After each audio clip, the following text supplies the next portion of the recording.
It's been clear from the very beginning that the fitment of orthotics and prosthetics is helpful to the patient. It improves their mobility, probably improves their health, probably leads to less health care and less emergency room visits.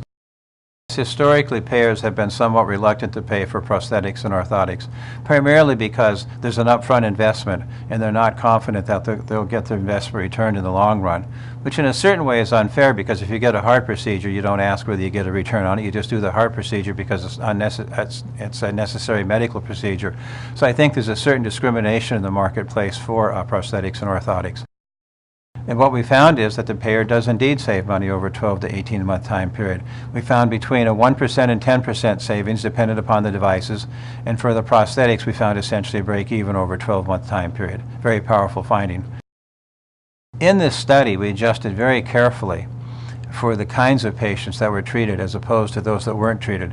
So when we made the comparisons, they were likes to likes. It's as if we did a randomized clinical trial and we compared people at the end of the day who had the fitment and those that didn't.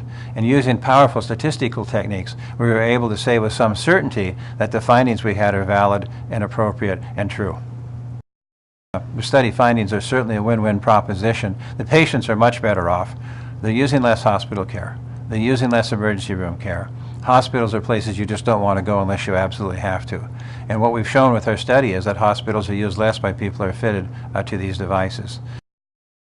From the insurer's point of view, the insurance payer's point of view, it's essentially a save 1 to 10% proposition to break even. So they're coming out of this financially a little better off, but their patients are much better off.